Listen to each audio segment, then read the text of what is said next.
High welcome Grand Central smelled like wet wool and impatience. Mara Alvarez spotted her ex-husband by the departures board. Iron blue suit, the same entitled tilt of his chin. Scanning faces as if the whole terminal owed him something. Panic buckled her knees. On instinct, she stepped toward the nearest tall stranger in a charcoal coat and said, "Please pretend you know me." He looked down with steady gray eyes. Then he opened his arms, and she folded into them. His cologne was cedar and winter. "There you are," he murmured loud enough for Colin to hear. Fingers grazed the back of her head like a shield. "You're safe. I've got you." Afterward she remembered the noise first. The scrape of a rolling suitcase, the metallic shout of a conductor. The holy hush inside a stranger's coat, when the world outside was cold and ugly. "Keep walking," he said. Left. Mara breathed through a throat gone tight and let him steer her. His hand didn't clutch it. Guided 2 fingers at the small of her back. The stranger angled his body to block her from view. As they wove past a pastry kiosk. Then down a side corridor that smelled of bleach and pretzels. She risked a glance over her shoulder. Colin Reeves, ex-husband, ex-dream, ex-life, stood on his toes scanning the crowd. Mouth thin with irritation. "Thank you," she said to the stranger once a marble pillar hid them. "I'm sorry. I didn't know what else to do." "Don't apologize." He was taller. Up close with a quiet, contained energy. Like a building with its own generator. His hair dark clipped. Left no room for accident. "Do you need to call someone?" Mara swallowed. She had no one to call. Her sister in Houston would worry. Her closest friend. Priya was at the hospital on a 12-hour shift. "No. I'm okay, thank you." A beat. "He won't follow you here," the stranger said. "You want me to walk you to the Lexington entrance?"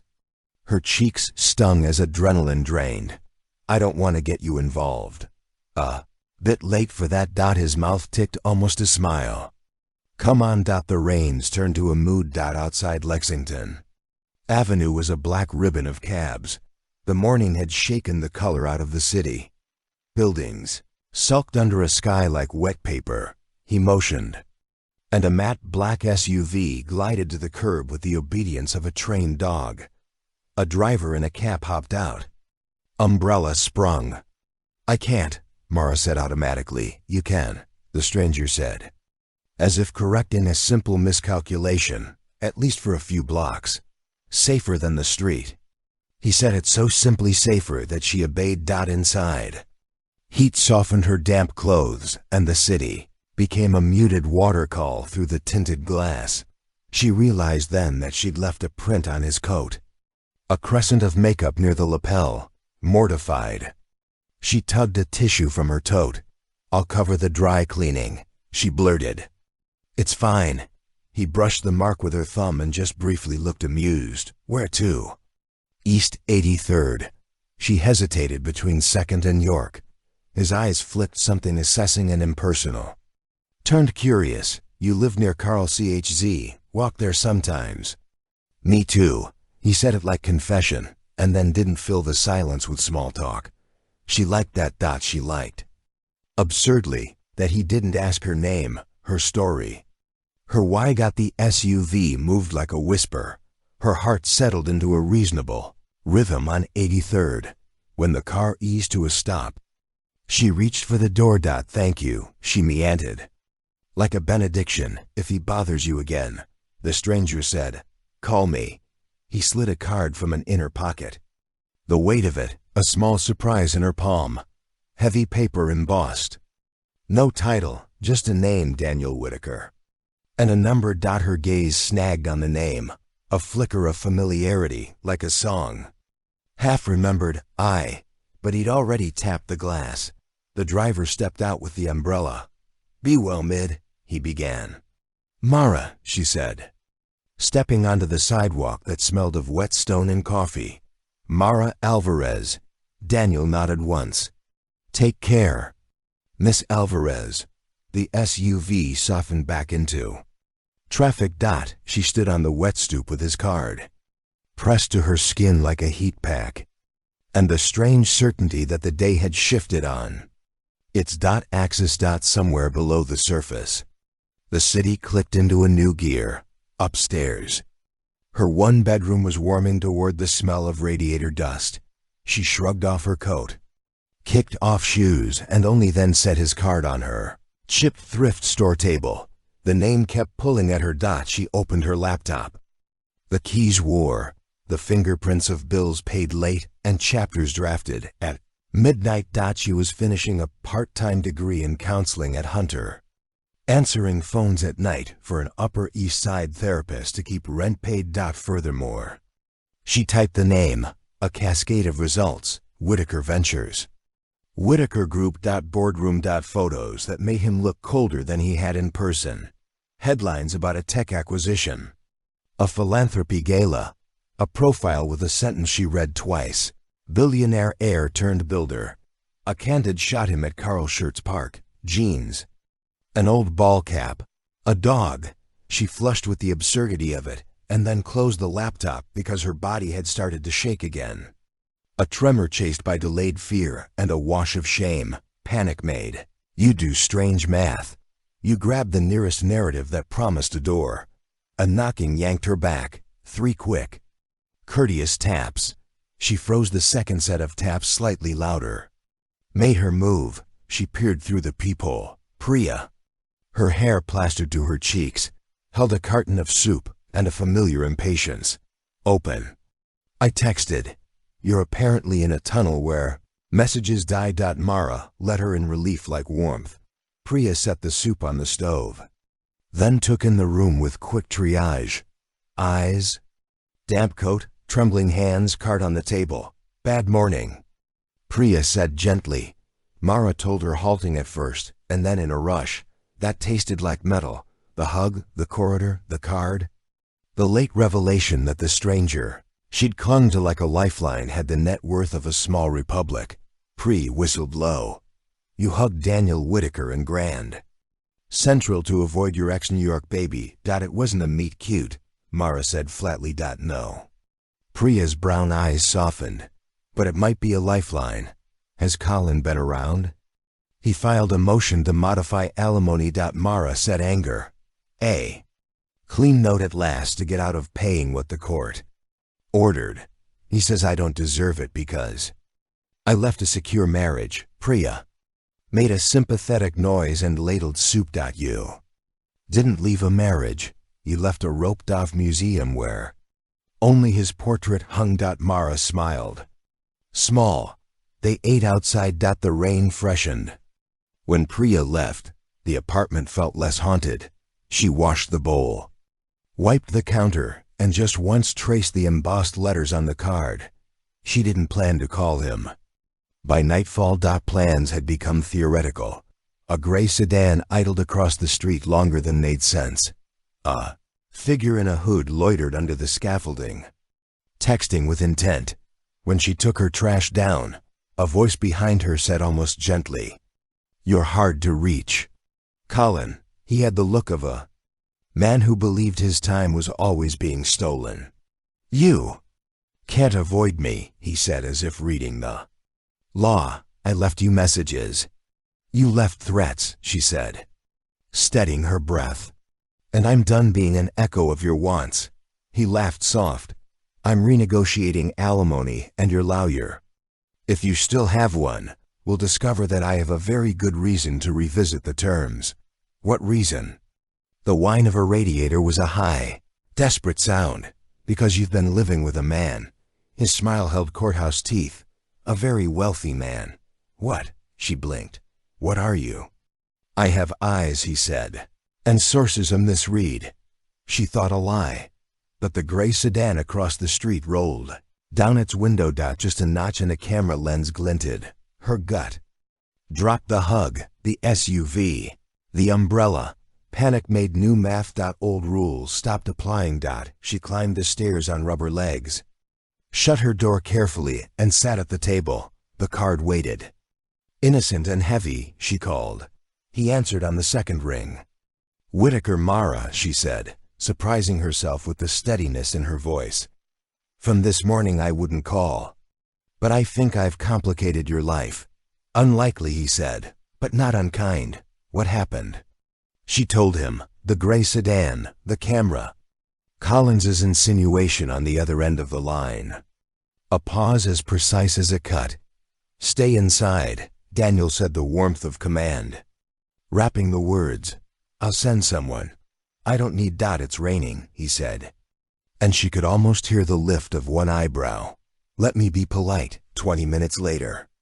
Politeness knocked in the form of a woman who introduced herself as Nadia's security liaison, with a raincoat and eyes that saw through doors. She swept the hallway, once murmured into a cuff, and then gave Mara a small approving nod. Dot, you sure you want to stay here tonight? I can't afford a hotel, Mara said, biting it back after she'd said it. You can afford safety. Nadia's mouth softened. Dot, my boss is a complicated man.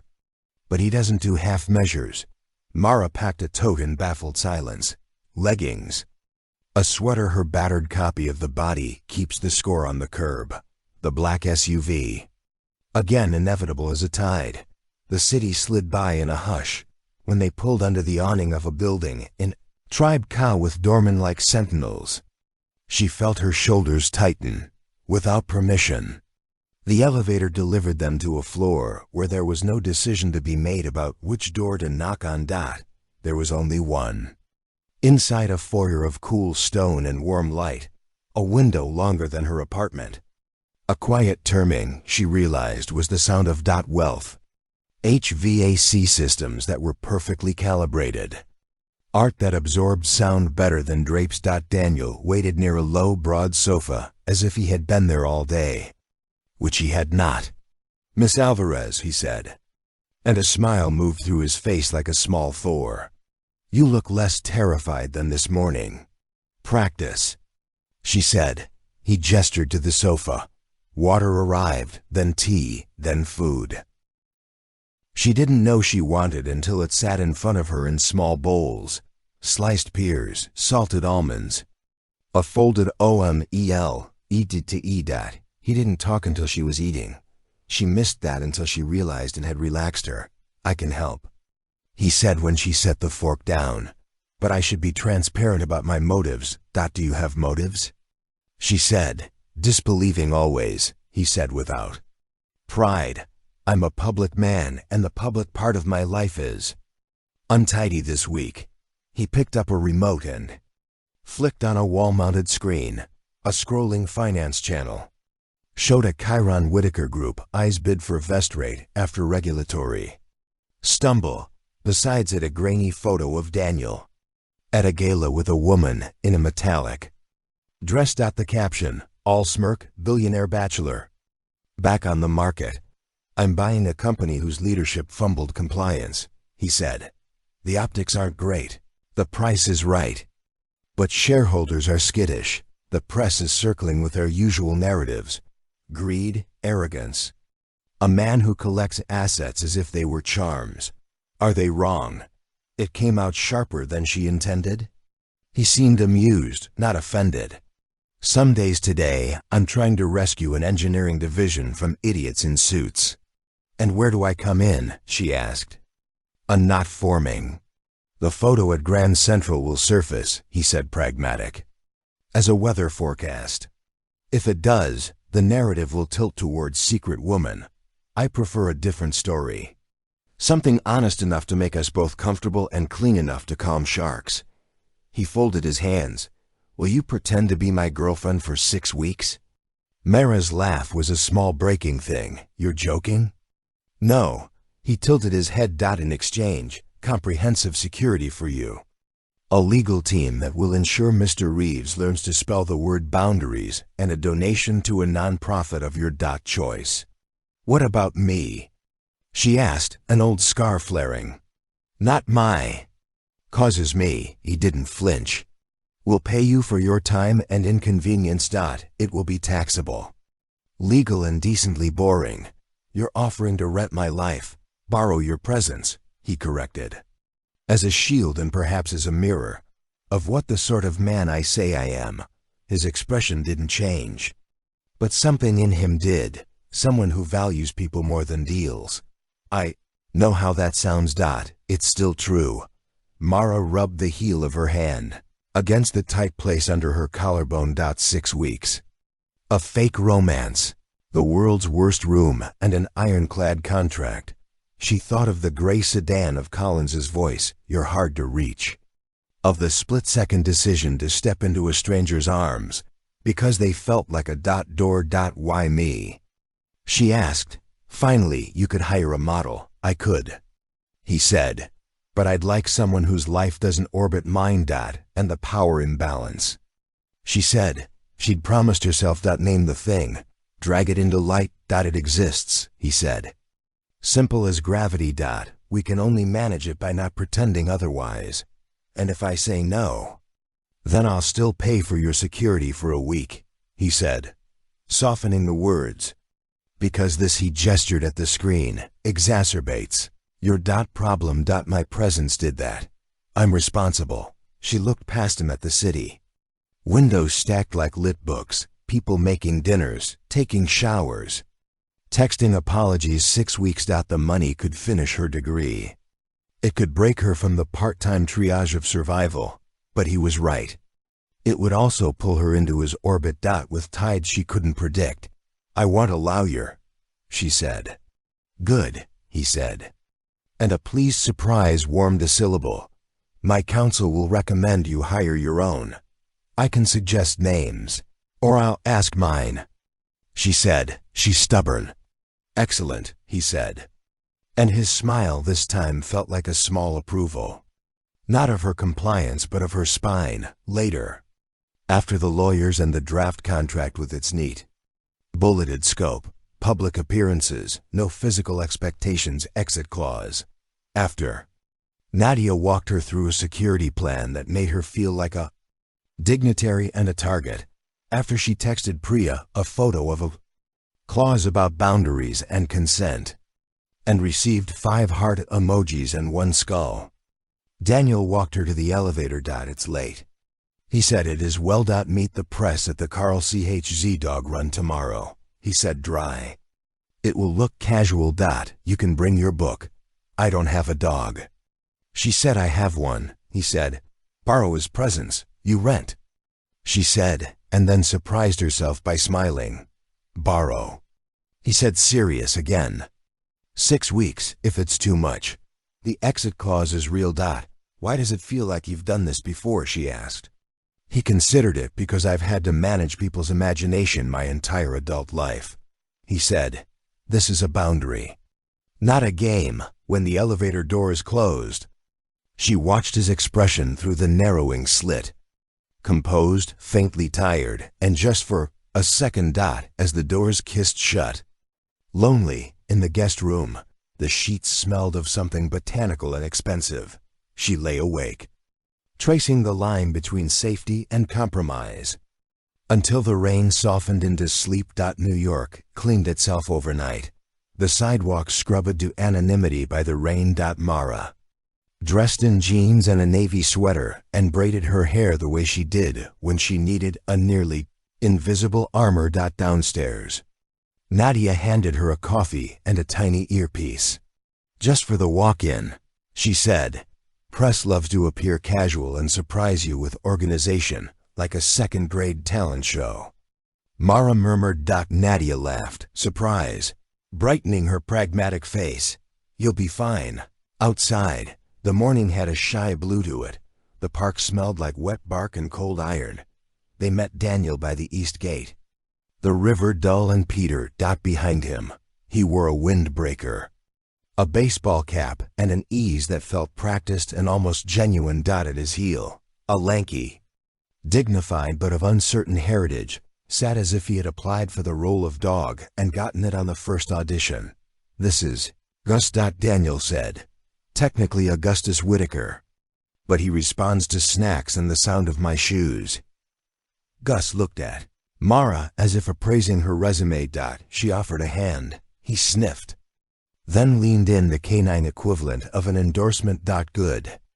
Daniel said quietly, as if she had passed a checkpoint. Ground rules. Honesty within the frame. she said and lifted an eyebrow. Exactly. His gaze flicked toward the path where a cluster of people with cameras moved like a low tide. Let's walk. The press materialized with polite aggression. A chorus of names and questions. Mr. Whitaker. Are you buying Vestratech for parts or people? Who's your friend? Ms. Alvarez, how did you meet? The use of her name, God, they already knew, sent a cold ribbon down her spine. Daniel's hand hovered near her back. A warning and a promise not to touch without permission. He smiled the way men in power have learned to smile. Brief. Spontaneous, by design. Good morning, he said. This is Mara. We met in the most New York way possible. In a hurry, laughter flash, she swallowed. Tasted the film of performance and decided in that second to be artful with the truth. Rush hour is democracy, she said, voice steady. Everyone is late. Everyone is carrying something heavy. A pause. The good kind. Before a chuckle went through the group, cameras clicked. Are you dating? Someone lobbed it like a slow ball. We're spending time together, Daniel said. We enjoy each other's company.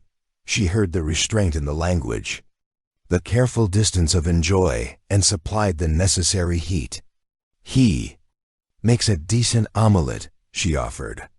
Thus is the better conversationalist. This got the laugh Daniel wanted. The questions shifted to deals and compliance and philanthropy. And Mara felt herself drift to the edge of the frame, relief like shade. She watched Daniel do his work. Answer precisely, deflect gently, admit imperfections where they cost him least.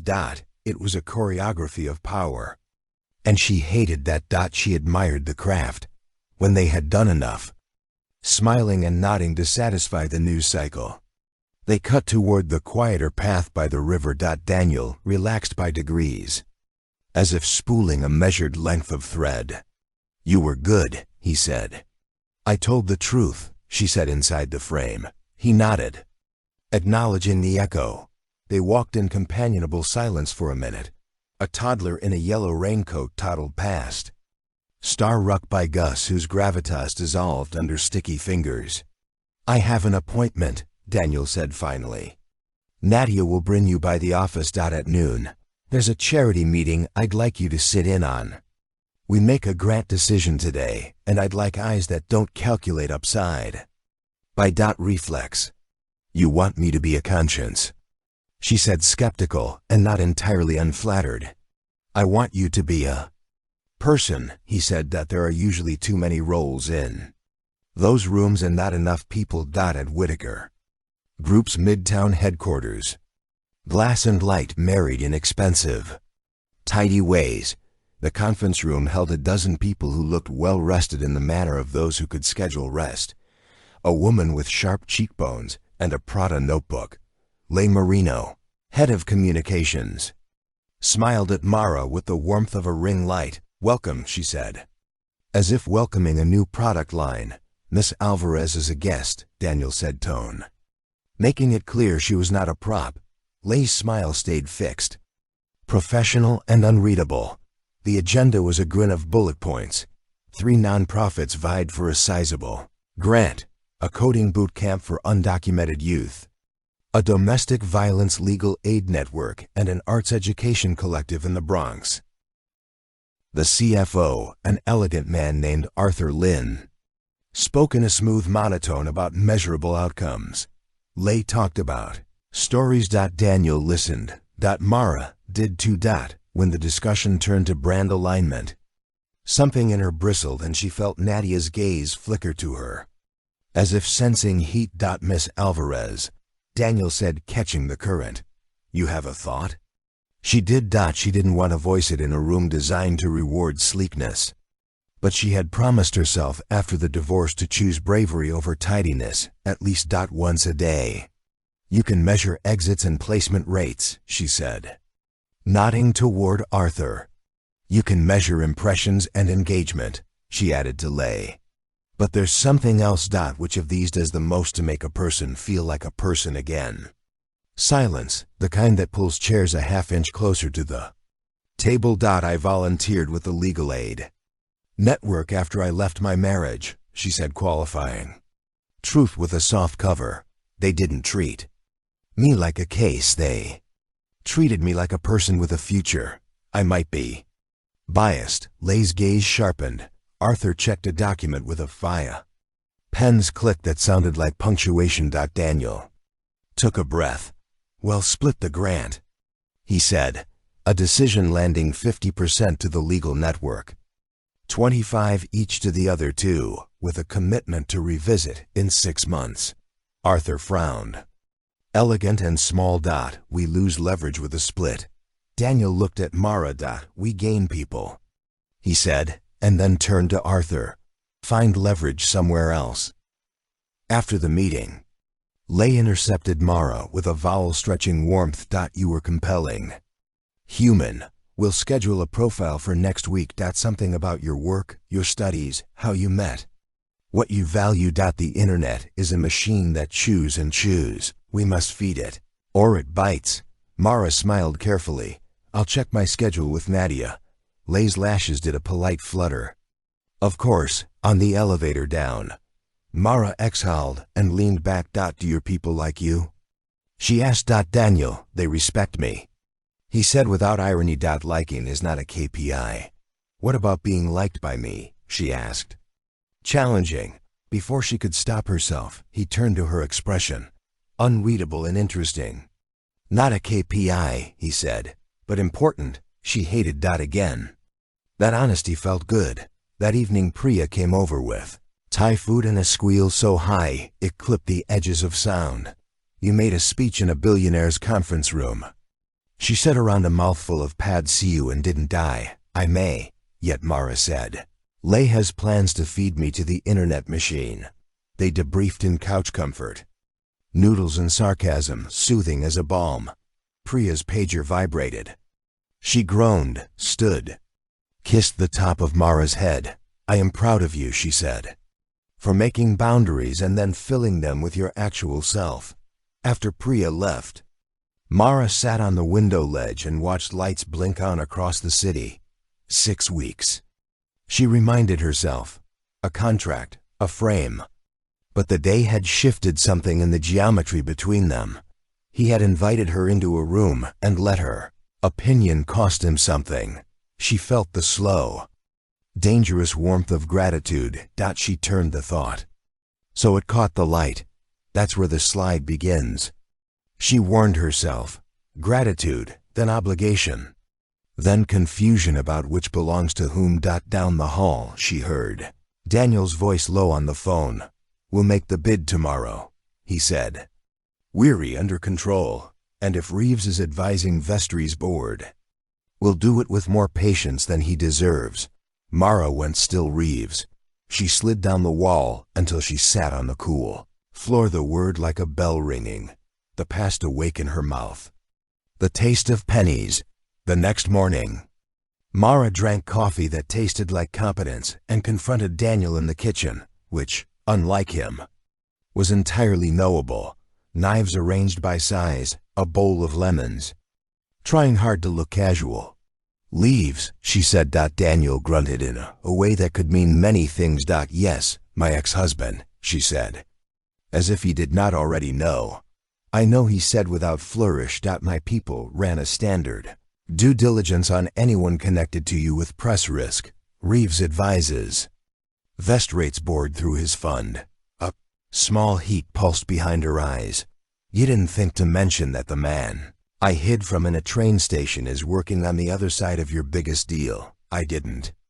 Because I had not yet decided what to do about it, he said, voiced like a measured paw. I needed to decide whether to recuse myself from the bid, change counsel, or keep me close. She said, more acid than she intended. He didn't flinch. Or keep you safe. Those might be the same thing, she said. Heart beating fast enough to bruise ribs. Yes, he said. That's what I'm trying to tell you. Mara set the coffee down. The ceramic thunk sounded like an argument. I don't want to be a porn.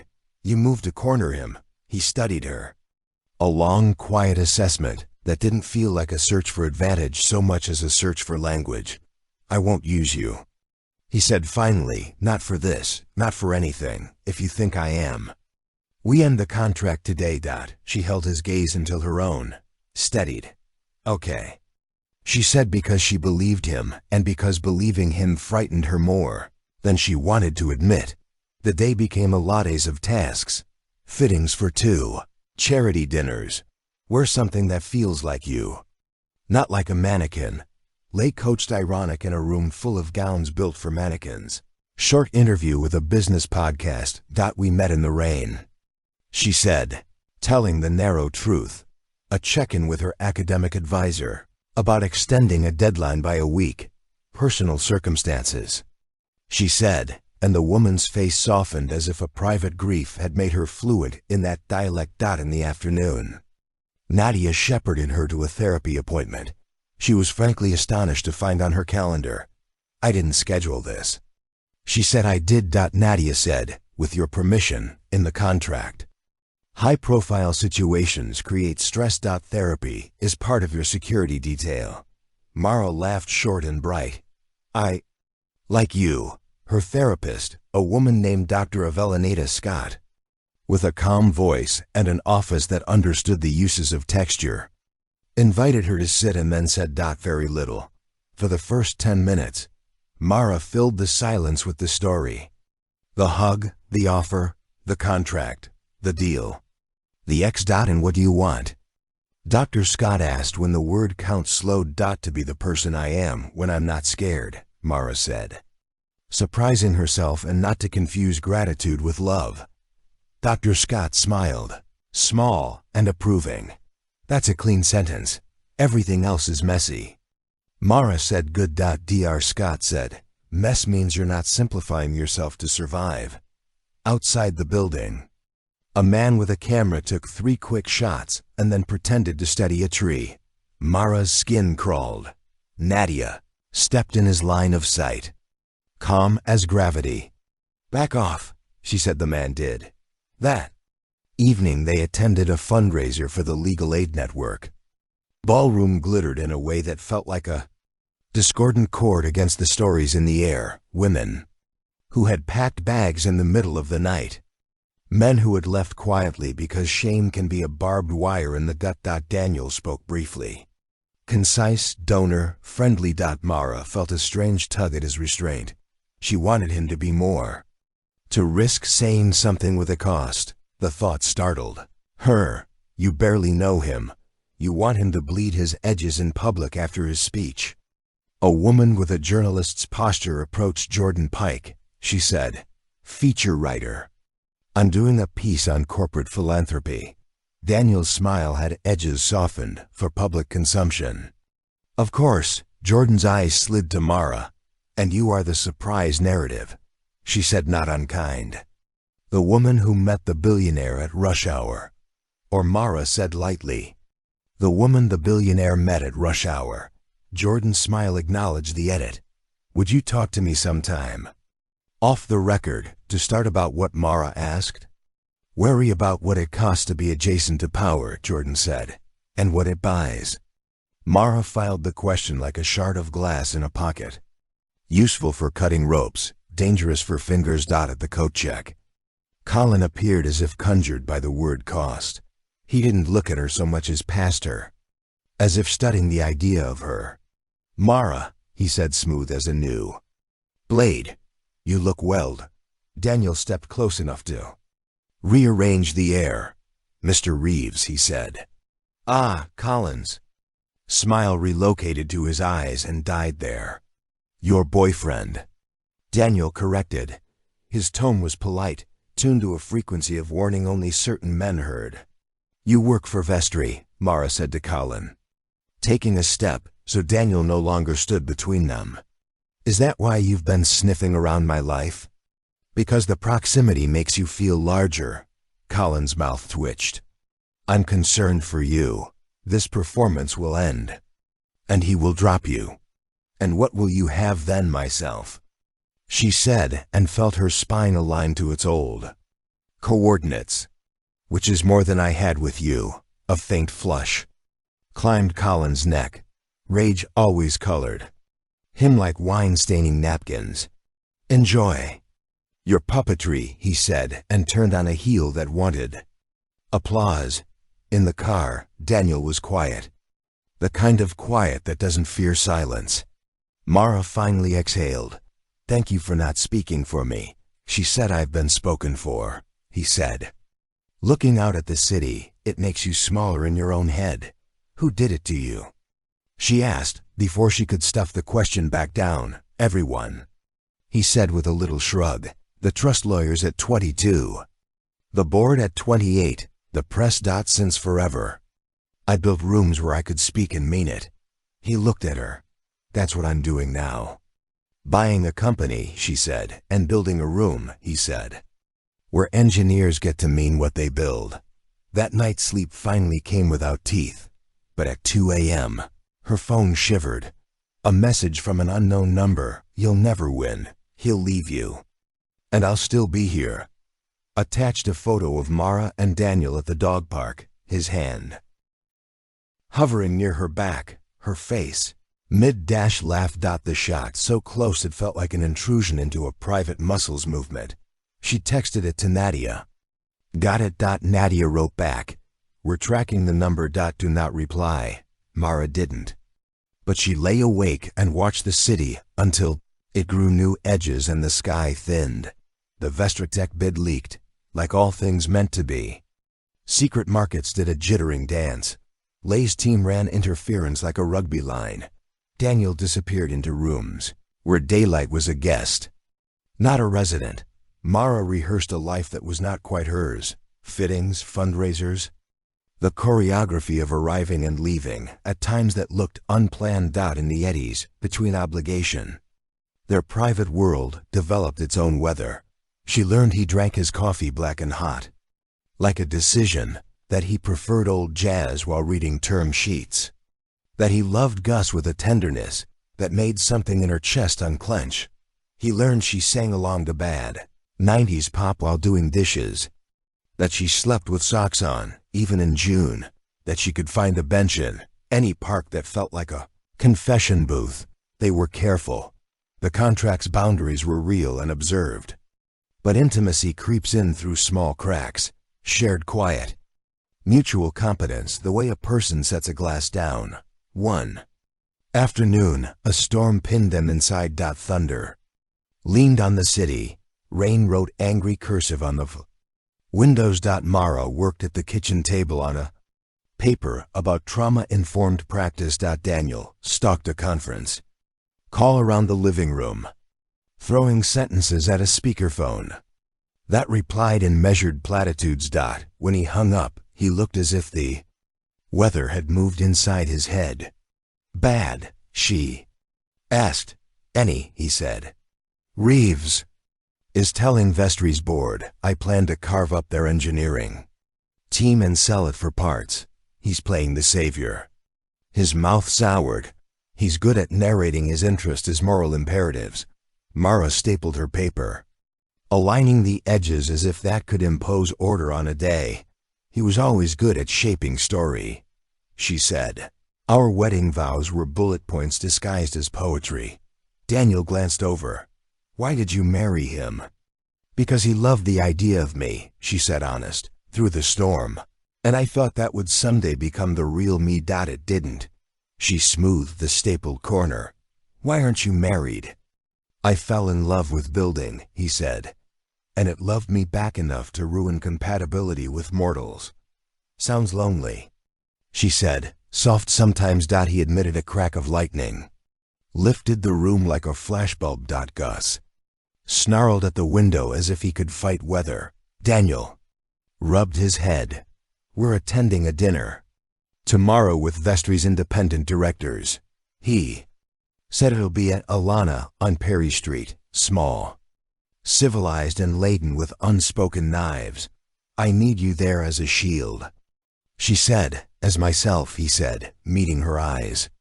You remind me to speak like a person. The dinner was everything he promised. A sanctified rectangle of linen, wine poured at the temperature of old money, smiles that showed teeth. The directors asked polite, precise questions designed to measure whose air they would breathe if they took the bid.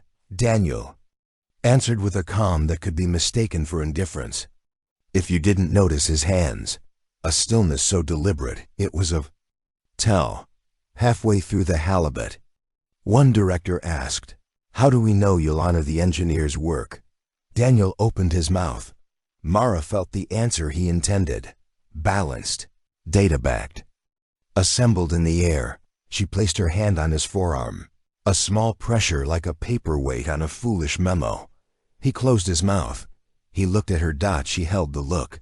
Then he said, "Because the first thing I built, and the only thing I truly love that isn't human, is an engine." He told them about his college project.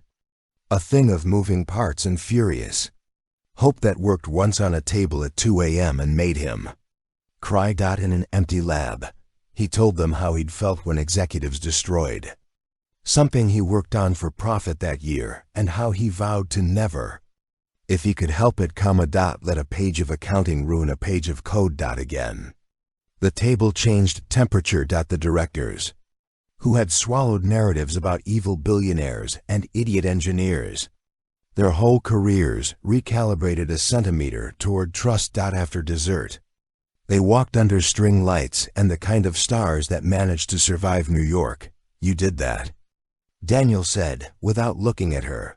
"I didn't say anything," she said. "You told me to with your hand." He looked down at her hand still on his arm. Neither of them moved. The air around contact thickened in the exact way the contract told them to avoid. She pulled back. "We're careful," she said, to remind herself more than him. "We are," he said, and he sounded like a man in a room with a closed door, listening to what's on the other side. The next morning, the internet shoot again. A blog ran a piece about the billionaire's mystery girlfriend, using photos that made her look brittle and cool. The comments were a collection of bad manners. Her inbox became a museum of men's imagined entitlement, offers, insults, threats. One message in particular: "I know what you did at Hunter." No elaboration. Just enough poison to curdle milk. She forwarded it to Nadia, who replied, "We're on it." Then she forwarded it to Jordan Pike, who wrote back, "Let's talk." They met for coffee in a quiet shop near Union Square that smelled like roasted solvents and ambition. Jordan didn't take out a recorder. "I won't quote you without consent," she said. "Off the record means off." "Why? Do you care?" Mara asked, genuinely curious. "Because the stories we tell about women around power always rot at the same angle," Jordan said. "And because corruption loves romance as a cover." "Are you implying he's corrupt?" Mara asked, a protective thing rising. "I'm implying the incentives are." Jordan said, "He may be the exception. I'd like to find out. And I'd like to know what it costs you to help him be one." Mara sipped coffee and tasted a possible ally with her own agenda. "Useful and dangerous. If I learn something ugly," she said, "I'll tell you." Jordan nodded. Eyes steady. "And if I learn something ugly, I'll tell you before I print it." They shook on it because they were both old-fashioned in ways that mattered. When Mara left, a drizzle had started up again, the city perpetually washing its face. That evening Daniel found her on the roof terrace, the skyline, a row of teeth at the horizon. "We got the signal," he said, a rare softness in his voice. "Vestry's board prefers our bid if the independent directors hold." "That's good." She said, "It is." He studied her profile. "You're quiet on measuring costs," she said. "For you, for everyone," she said, because it was true and because it made her feel less like a person leaning toward an open door she wasn't supposed to walk through. "May I ask something?" Daniel has frozen contracts with any firm that takes direction from that shop. Mara felt something unclench. "Thank you," she said. Nadia nodded. "Credit where due?" he asked. "And me to tell you in person or not at all?" "Doesn't want to invade your inbox. Tell him I appreciated that." Restraint. Mara said, I'll tell him nothing unless you ask me. To. Nadia said a gentle correction. Mara smiled because boundaries could be a kindness. That night she slept so hard. The city faded out. When she woke, her heart sat differently in her chest, less like an engine on high idle and more like a clock that had found its correct time. The Vestratech vote approached like weather, then landed like a verdict. Daniel's bid won by a margin that made the markets clap. Reeves went on cable news to look disappointed for the camera and wrathful for the boardroom. Within an hour, the Legal Aid Network's donation page crashed under traffic. Cause and effect are not always poetic, but sometimes they flirt. Mara watched the coverage from her couch, a bowl of cereal in hand. Jordan's article had done damage and repair in equal measure. In the aftermath, Daniel's team released a new policy. No person adjacent to the company would be used as a narrative asset without consent. It read like law, not like aspiration. He sent no flowers, no notes. In the pettiest part of her, she wanted flowers. In the better part, she wanted the absence more. Priya, perched on the arm of the couch, said, "This man is giving you the space you asked for, which is not the same as giving me the version of him I want," Mara said. And they both laughed because wanting is a language that needs to humor the way lungs need oxygen. On Friday, Mara walked up to Carl Chz with a paperback. She sat on the bench she had once told Daniel about, the one that feels like a confession booth, and opened the book. Though she did not read. She watched dogs claim the world and people practice dignity and the river pretend it was always meant to be this color. Gus appeared trotting like a politician who had learned humility. He dropped a tennis ball at her feet with the gravity of a gift. She laughed without meaning to. "Where's your person?" she asked, contemplating whether he deserves to come over. Daniel said, voice careful and a little hoarse. She looked up. He wore the old ball cap, the one that made him look like the version from the coffee fantasy. He held the posture of a man who came unarmed on purpose. Hello. She said, hello. He said, and for a second, they both looked at the dog because it was easier. "You did the thing," she said. "Finally you changed process." "I did," he said. "I would like to think I would have done it without losing you as a teacher." He paused. "But I am not sure if that's true." Mara rolled the ball with her shoe. Gus pounced, made an old man noise of delight. "You didn't call." "You said not to." He said, "I am learning obedience." Good. She said, then heard the softness. "I mean good." He sat on the other end of the bench, which had the ergonomics of confession. Enough intimacy to tell the truth, enough distance to prevent heat from making decisions. They watched the river pretend to be still. Finally, Daniel said, "I don't want to borrow your presence anymore." She looked at him surprised, braces against her heart coming online. No, he said. "I want to ask for it." He let the sentence sit between them until the surrounding air turned BREA to ABLE. "No contracts," he said. "No memos, no narrative. Just the two of us." Mess appreciated. She felt anger, then fear, then the old scar that says, "Power will always want to own you." And then she heard Dr. Scott's voice in her head. "It's okay to want things. It's okay to require proof."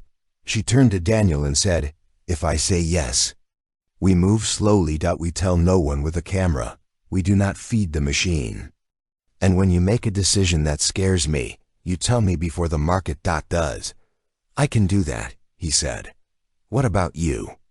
"I tell you when my fear is about you and when it's about a ghost," she said. "And I tell you when I need to go home and hear my own kitchen." "Okay," he said. And she believed him, because believing is a decision you can rescind with cause. They started then. The real beginning, that is small and that serious coffee on Sundays. Gus, as a chaperone, walks at dusk, that ended before the hour. Where mistakes looked like fate. A movie in a theater where everyone pretended not to notice them. No photos, no speeches, the work in secret. Learning how to want with boundaries on. Colin texted once more. He'll drop you, she replied. A judge has your number now. So do my lawyers. Text again, and you'll learn the meanings of consequences. He did not reply. Some ghosts believe in courts. Jordan wrote a follow-up after the bid. Accountability or acting, she called Mara. First, he's made policy, she said. But policy can be camouflage. I know, Mara said. I'm watching. Do you want me to watch him harder? Jordan asked. Not even pretending to be neutral. Yes, Mara said. But watch me too, for the ways love makes me stupid. That's the only assignment I ever wanted, Jordan said, and they both laughed. And the sound felt like something clean. One night, in the quiet hour, after the city stopped bragging and before it started worrying, Daniel stood at Mara's sink drying dishes and said, I told a board today that we would measure our success by how many engineers felt proud to put their names on their work. She smiled at his back. Good metric. They clapped, he said, a little embarrassed. I felt something. Unfasten. She put a plate down and reached for his hand. Good, she said. I like you when you unfasten. He turned, and the look on his face moved through her like weather. Kissed. It was not fireworks or cinematic rain. It was two people who had practiced restraint, learning how to not. Furthermore, it was warm and slow and a little funny because Gus sneezed like a judgmental uncle and then sighed content. They paused. She looked at him. He looked at her. We are careful, she said, out of habit. We are kind, he said, correcting the verb to each other. That will be our rule. You can be careful and still be ambushed. A month into their quiet, someone leaked a draft of the consent policy with track changes that suggested a rollback. It was a nothing burger. An early legal draft rejected. But the internet did not accept that as a category. He's backsliding, the headlines implied. Investors sniffed blood.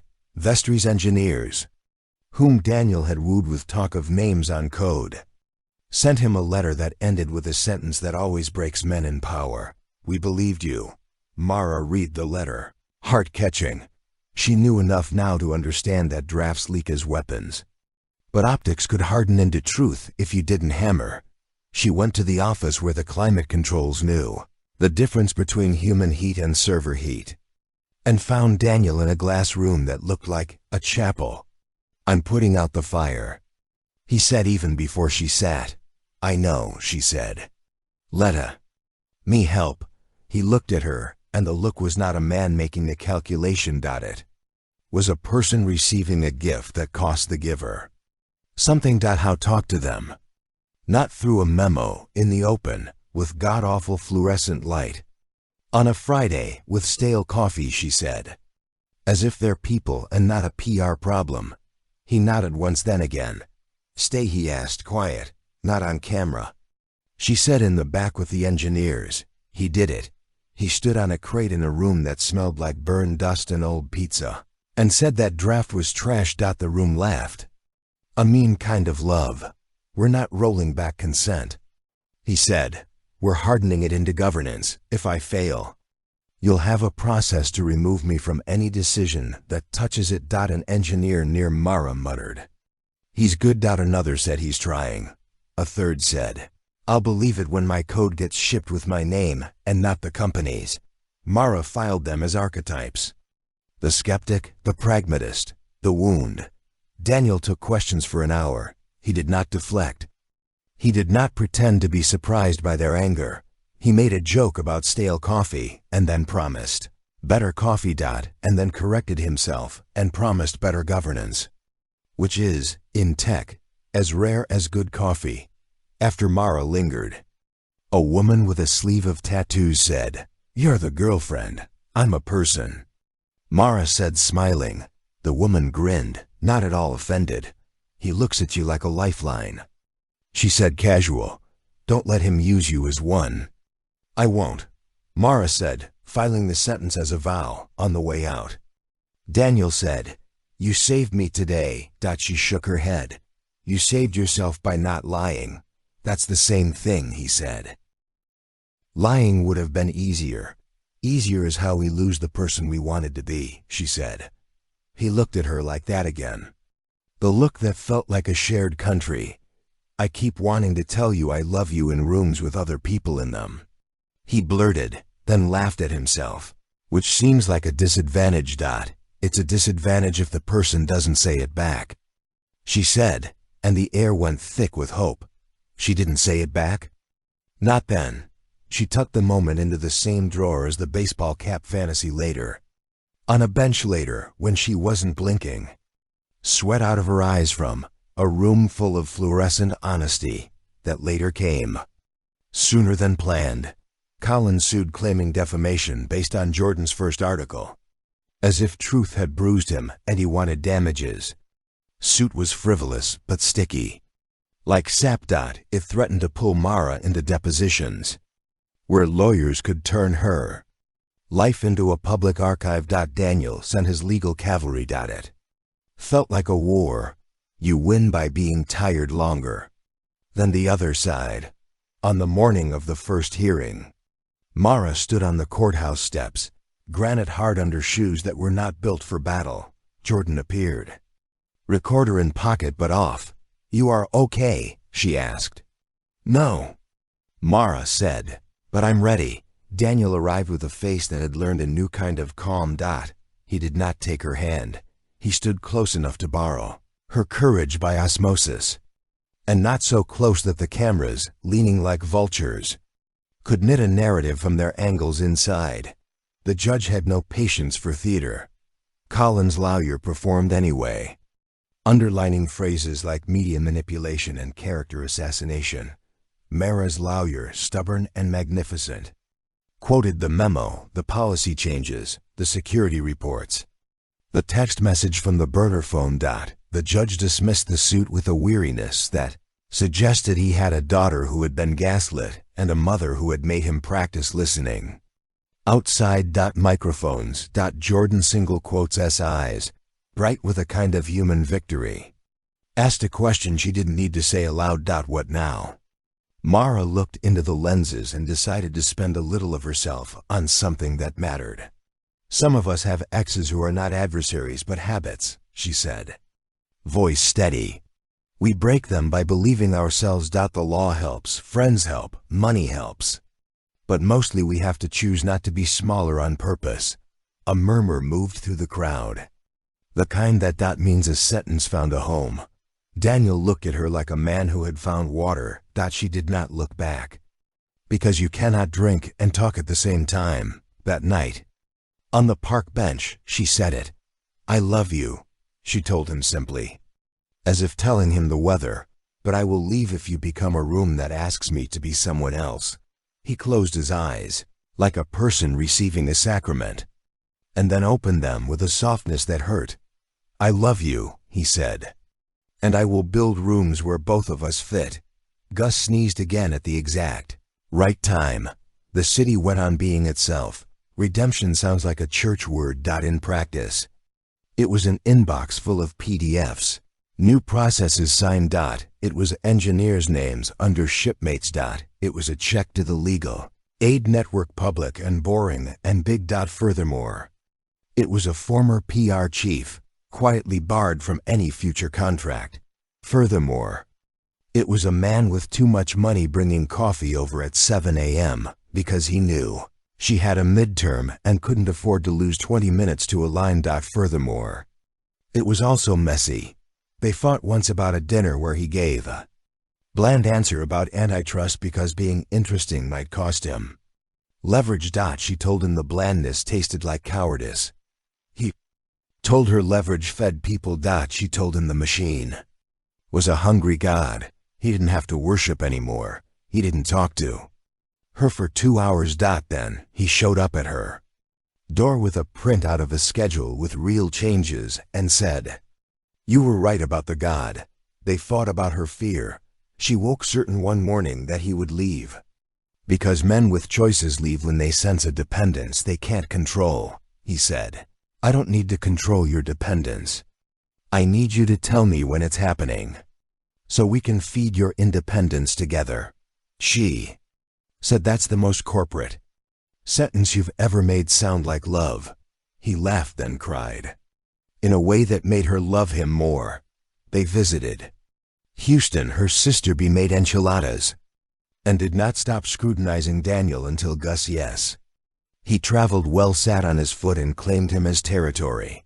Daniel washed dishes in B's sink, which had a chip that had been there since 2004, and asked about the school fundraiser, like a person who understood that $1,000 can be a miracle. B nodded once at Mara when he wasn't looking, a sister's blessing that functions as a civic permit.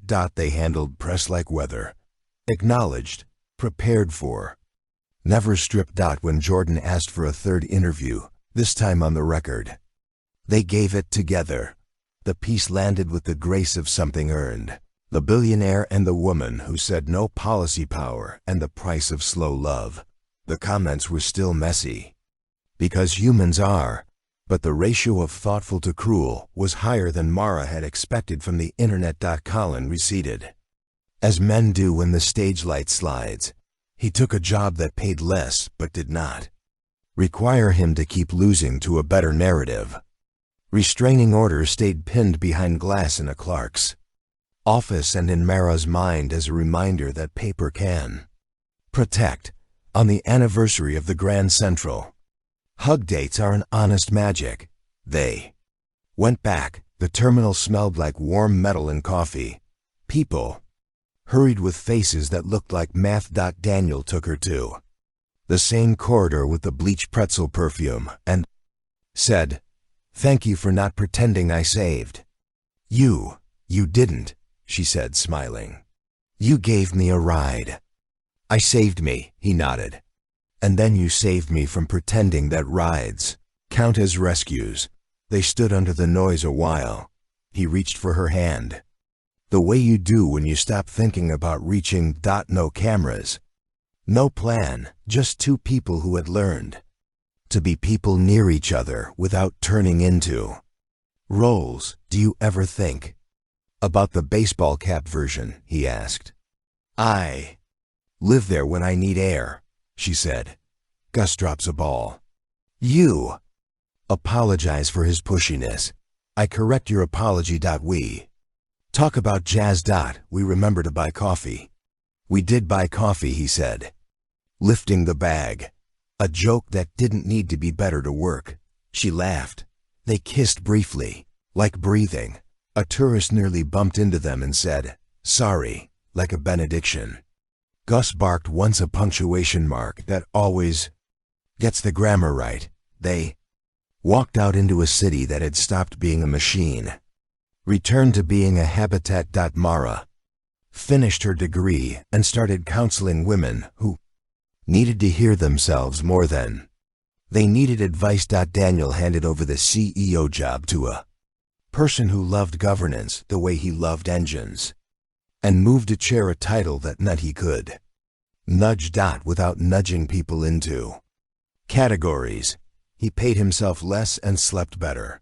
He built a scholarship fund with the legal aid network for people who wanted not to be saved but to be supported while saving themselves. When they fought knowing how to apologize in the right key. When they celebrated, they did so with tacos on a curb in Queens. As often as with wine in rooms where napkins have ice cubes. They kept promises. They broke habits.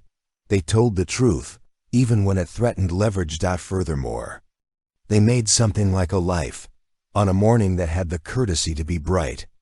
Mara looked at him and thought, "I did not fall in love with a billionaire.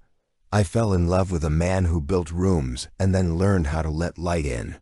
And she hugged him, unafraid of what a camera could do with love that had nothing to sell. If this story made you feel seen or made you think about where power ends and people begin, don't keep it to yourself. Hit like, so the algorithm knows this is the kind of slow, messy love worth boosting. Share it with a friend who's navigating boundaries, breakups or boardrooms, and maybe needs to hear that rescue is often just a ride and redemption is receipts. Not speeches. And if you want more grounded cinematic stories like this, Tangled Hearts, Real Cities, Human Stake, subscribe and tap the bell so you don't miss the next one. I'd love to hear your thoughts. Which moment hit hardest? Who surprised you? Drop a comment below. Be kind, be honest, be you. Thanks for spending time in Mara and Daniel's world. See you in the next chapter.